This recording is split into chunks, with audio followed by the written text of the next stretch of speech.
আমি সঙ্গীতা।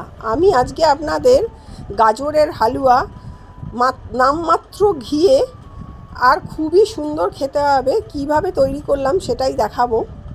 প্রথমে আমি 2 কিলো গাজর কুড়িয়ে নিয়েছি। এবার একটা কড়া খুব ভালো করে আগে গরম করে নিয়েছি, তারপরে পুরনো গাজরগুলো কড়ার মধ্যে দিয়ে দিয়েছি, আর 2 চামচ গাওয়া ঘি দিয়েছি, আর 5টা ছোটো এলাচ থেতো করে দিয়েছি। এবার আমি গাজরটা ভাজতে থাকলাম, আর একদিকে আমি গরম জল বসিয়ে 10 টাকা দামের 5 প্যাকেট গুঁড়ো দুধ দিয়ে দুধটা রেডি করলাম। এরপর আমি গাজরটা দিয়ে যখন খুব সুন্দর ভাজা গন্ধ বেরোতে থাকলো, তখন আমি এই গোলা দুধটা গাজরের মধ্যে ঢেলে দিলাম। এবার দিয়ে ভালো করে গাজরটা নাড়াচাড়া করে আমি চাপা দিয়ে দিলাম, কেননা গাজরটা সেদ্ধ হতে দিতে হবে।